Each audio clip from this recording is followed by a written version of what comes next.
it this time. We're gonna take it home. Let's go. Let's go. Do it. Do it. Make it happen. Where there's a Mets man, you'll find a Mets fan. Let's go. This is a Mets year for all your Mets here. Let's go. Bring it home. Bring it home. Bring it home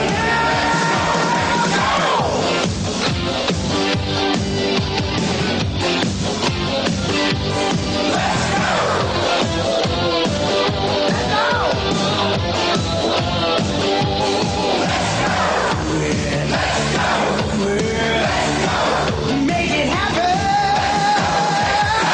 There's no stopping us now. We're gonna do it again.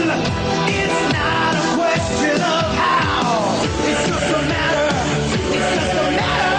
It's just a matter of when. Hello again, everybody. Joe Piscopo, Shea Stadium. The big story. Mets 86. Exciting, thrilling, awesome. Let's take a look.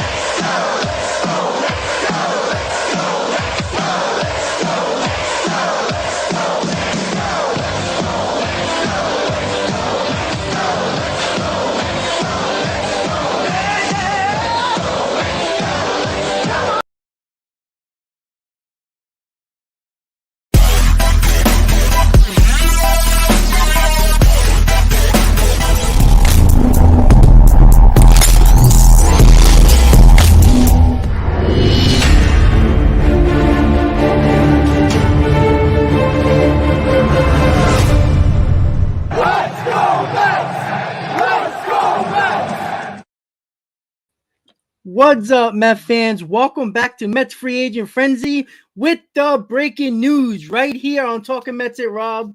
The New York Mets have signed Justin Verlander to a 2-year, $86 million deal, vesting option for a 3rd year, ladies and gentlemen. So the Mets make the second big signing of the offseason. 2 of the top pitchers on the market, Degrom to Texas, and now our New York Mets signed Justin Verlander to $86 million over 2 years. Do the math, everybody. It's just a little bit less than Max Scherzer. Max Scherzer was getting around $43.3 million. And if you do the math, you split it in half, it's $43 million per year, and there's a vesting option for a 3rd year. Information will come out about what the vesting option is. We will get into that in a second. And don't forget, guys, at 1 o'clock, we're going to go right into the MLB Winter Meetings. Day 2 live stream. I had to pull it back a little bit after the news just came out. This is according to John Heyman, Ken Rosenthal, Joel Sherman. It is not fake news, ladies and gentlemen. I know yesterday was a big thing when it came to Carlos Baerga on Instagram posting that the Mets and Verlander came up with a deal, which was a very similar deal he put up there. So Carlos Baerga basically had it, but it wasn't technically official. So at 12:33, the New York Mets have signed Justin Verlander to a 2-year deal, $86 million with a vesting option for a 3rd, $43 million per year for the 39-year-old who is going to be 40 years old when the season starts. But we got another Cy Young Award winner who just won it. Just coming off Tommy John Surgery, he had his best year of his career. And you can knock it about the age, but there is no doubt that he is one of the best pitchers last year and over the last couple of years.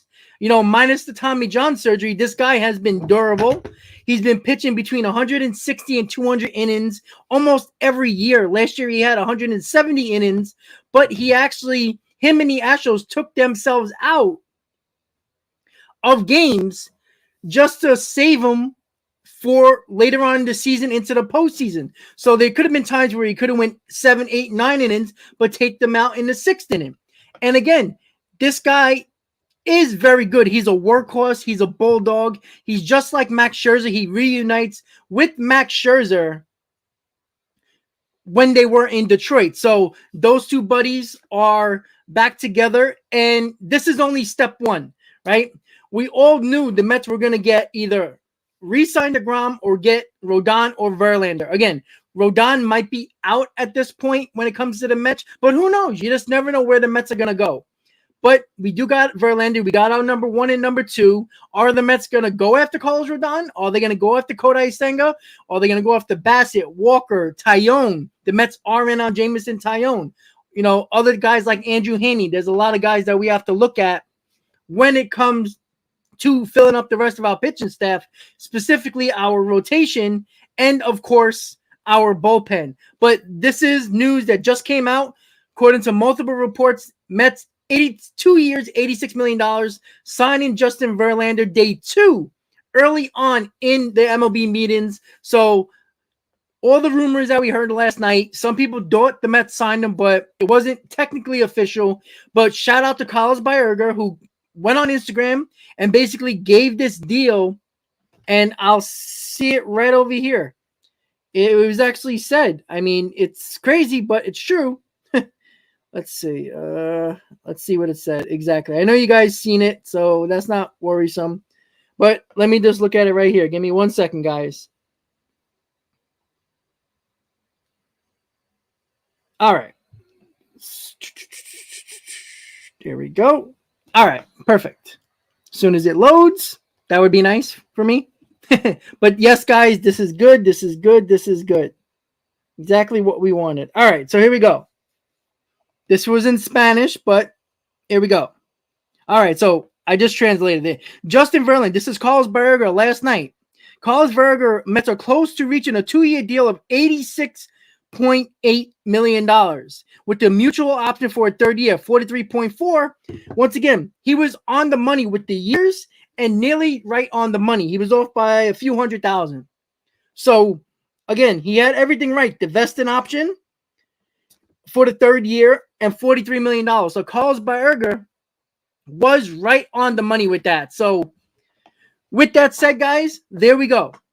This is where the Mets are going to get some gripe for signing a 40-year-old, but he just won the Cy Young. This is not a 40-year-old who is coming off with 4 ERA, all right? He had a subpar 2 ERA, and even if he doesn't have his Cy Young numbers like he did in 2022, if he pitches to a 2.8 ERA, that's a pretty damn good season.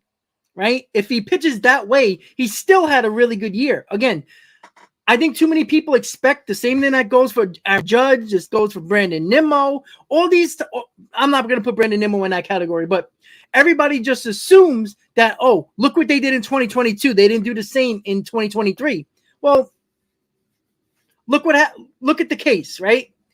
You can't just say, oh, well, Verlander, look what he did last year, sub 2 ERA, and look, now he has a 2.8 ERA. Well, okay, but let's be honest, that's probably top 5 in the league anyway. So, again, the age is always a concern, but let's be honest, Degrom is 6 years younger, 5-6 years younger, and he's been hurt more than Justin Verlander. Justin Verlander had Tommy John surgery, right? We know with pitchers that have Tommy John surgery, when they are healthy and they recover, they come back to usually what they are. Verlander was that and even better. But Garrett, I get that. But Degrom is actually nothing if he doesn't pitch, right? When we needed him in 2021, when we were in first place, he went down with the injury and then everything fell off the rail there with Jacob Degrom, right? How many times was it this injury? Oh my, this is nagging. This is not feeling right. This is not feeling good. And you know what? Jacob Degrom is all of a sudden going to pitch through the pain that he wouldn't pitch with the Mets. All right. So let's get that out of our heads that Jacob Degrom is all of a sudden going to be healthy for 5 years or even 1 year before we worry about a guy who has pitched better over the last 3 years, minus the Tommy John surgery, right? Verlander missed a year. Correct? Verlander missed a year. Degrom missed a year if you put it together. But guess what? Justin Verlander missed 2021. Jacob Degrom, with that 1 year out, missed half of 2021, the second half, and the first half of 2022. And the Mets won 101 games despite Degrom being out a half a year. And the Mets were basically one game over 500 with Jacob Degrom. Not saying Jacob Degrom didn't pitch well, but don't say that Jacob Degrom wasn't overpaid, but Justin Verlander is overpaid. You see what the Mets are trending here on doing. Well, Gary, you were going to pay $220 million for Jacob Degrom, who hasn't been healthy, and there's no guarantee that he will, just like Verlander. And then any pitcher you get is a risk of getting hurt, all right? Every one of them, no matter if you overpay or not, they get hurt, right? Most pitchers probably miss time, especially the good ones. It happens. But you can't say that Jacob Degrom is automatically going to be better than Justin Verlander when at the end of the day, Justin Verlander, if you really look at it, if the Rangers didn't have the state tax like they do in Texas where there's no state tax, the Rangers would have to pay him. If you do the math, if Jacob Degrom would have took a contract like the Mets, similar offer than the Rangers, he would be getting paid $46 million. You would be the same person saying they overpaid for a guy who's often injured with nagging injuries and complaints. Listen, DeGrom can be good, but you know where he is? He's in baseball Siberia in Texas, right? He's going to a division that has the world champions, has up-and-coming team in Seattle. The Angels have been mostly active this offseason with Tyler Anderson and traded for Gio Urshela. Again, not big news, but let's be honest. They got Ohtani. They got Trout. That's going to be hard. Texas was one of the worst teams in the league last year. Jacob Degrom is not going to automatically change the whole aspect of their team, right? If they're relying on Jacob Degrom so much, then they haven't been paying attention to what the Mets have been doing, dealing and always taking care of DeGrom and making him, oh, we got to rely on Jacob Degrom. We got to rely on Jacob Degrom. Where did the Mets get anywhere relying on Jacob Degrom? 2021 lost the division, didn't make the playoffs. 2022, when you needed him most, right? He pitched good against the Padres, right? He got that only win in the victory, correct? Right? That game in Oakland, remember, it's a one-game difference of a division here. What if he pitched really well against Oakland instead of getting screwed, right?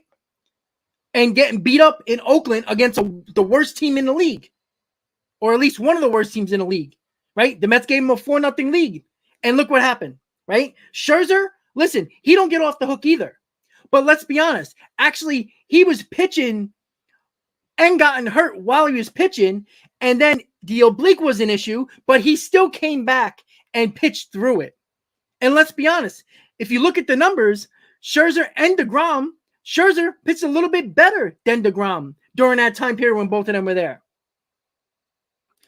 Mets.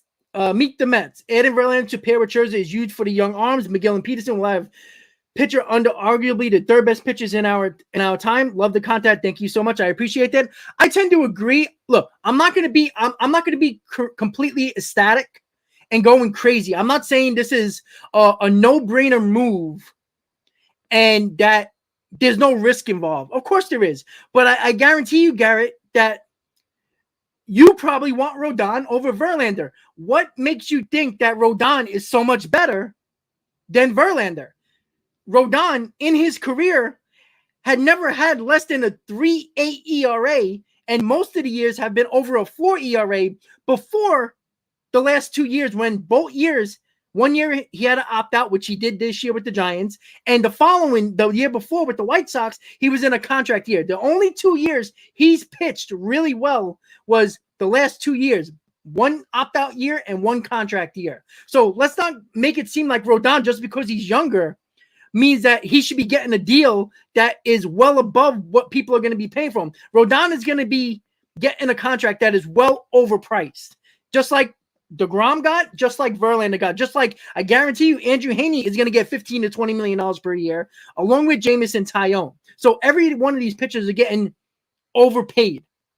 But at the end of the day, Meet the Mets, thank you so much for the donation, buddy. I appreciate that.